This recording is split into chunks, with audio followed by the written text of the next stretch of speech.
सबसे ज्यादा इंडिया के यंग लड़के ही हैं जो रोते हैं दिन रात इस यामाहा बाइक के लिए। दोस्तों, आज हम इस कबाड़ हुई यामाहा बाइक को ठीक करने की कोशिश करेंगे। बाइक की हालत को देखने से लग रहा है कि बाइक काफी सालों से यहीं पे सड़ रही है। दोस्तों, आगे बढ़ने से पहले बाइक की हिस्ट्री को थोड़ा गहराई से जानते हैं और जानते हैं कि कैसे बनी यह बाइक, भारतीय लोगों के दिल की धड़कन। दोस्तों, यामाहा कंपनी काफी सालों से मोटरसाइकिल बना रही है, मगर इसको असली पहचान मिली 1955 में, जब इन्होंने अपनी पहली बाइक YU1 को मार्केट में लॉन्च किया था। और तब से ही यह बाइक पूरे भारत और विश्व भर में फेमस हो गई थी। गूगल करने से पता चला है कि इस बाइक का लोहा बहुत ही ज्यादा मजबूत हुआ करता था। यामाहा ने अपनी पहली बाइक के साथ रेसिंग इवेंट्स भी पार्टिसिपेट करना शुरू कर दिए थे और अच्छी परफॉर्मेंस की वजह से भारतीय लोगों ने इस बाइक को खूब पसंद किया जाने लगा था। ये बाइक मार्केट में काफी सक्सेसफुल रही। 1958 में इस बाइक को अमेरिका एक्सपोर्ट किया जाने लगा। इसके बाद यामाहा ने और बहुत सारी बेहतरीन बाइक्स को इंडिया मार्केट में जन्म दिया। खैर छोड़ो दोस्तों, अब हम बाइक की रेस्टोरेशन की ओर चलते हैं। डस्ट और रस्ट ने बाइक को बिल्कुल ही कबाड़ बना दिया है। सबसे पहले खराब हुई शीट को अलग किया जाता है, फिर इलेक्ट्रिक स्क्रू ड्राइवर से नट खोलकर टंकी को खोला जाता है, फिर साइड वाले प्लास्टिक कवर को खोल दिया जाता है। इसके बाद फेंडर को अलग कर दिया जाता है। आगे चल के एक चाबी और हथौड़ी की मदद से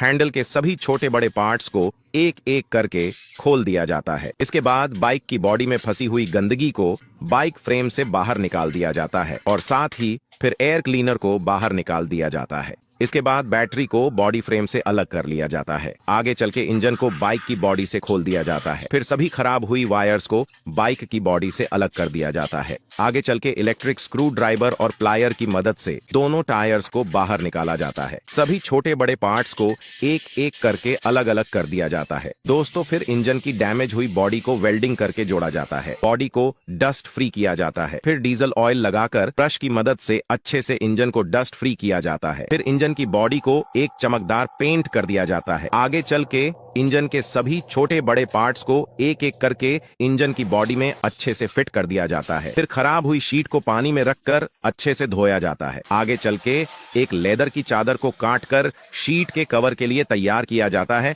और शीट में फिट कर दिया जाता है। आगे चल के इलेक्ट्रिक रेगमार की मदद से बॉडी फ्रेम की जोरदार रगड़ाई की जाती है। डैमेज हुए बॉडी फ्रेम को वेल्डिंग करके जोड़ दिया जाता है। फिर सभी पार्ट्स पर रॉ मटेरियल का अच्छे से लेप किया जाता है और साथ ही पार्ट्स की रेगमार से अच्छे से रगड़ाई की जाती है। इसके बाद बाकी बचे पार्ट्स पर भी चमकदार कलर स्प्रे मार दी जाती है। आगे चल के बाइक के फ्रेम की इलेक्ट्रिक रेगमार से अच्छे से सफाई की जाती है। फिर रॉ मटेरियल लगाने के बाद फ्रेम पर ब्लैक कलर कर दिया जाता है। इसके बाद पुराने टायर्स की जगह पर नए टायर लाए जाते हैं। अब लगभग सभी पार्ट्स रिस्टोर हो ही चुके हैं, लेकिन आगे बढ़ने से पहले में सभी छोटे बड़े पार्ट्स को एक एक करके बाइक की बॉडी में अच्छे से फिक्स कर दिया जाता है। दोस्तों, जैसे आप देख ही सकते हैं, इस भाई की मेहनत रंग ले ही आती है। इतने सालों के बाद एक बार फिर से यह यामाहा बाइक रेस लगाने के लिए बिल्कुल तैयार हो चुकी है। दोस्तों, अगर वीडियो अच्छी लगी हो तो इस भाई की कड़ी मेहनत के लिए वीडियो को एक लाइक, कमेंट और शेयर तो बनता है। साथ ही पेज को फॉलो और चैनल को भी सब्सक्राइब करना मत भूलना, क्योंकि हम आपके लिए ऐसी ही अच्छी इंटरेस्टिंग वीडियोस लाते रहते हैं।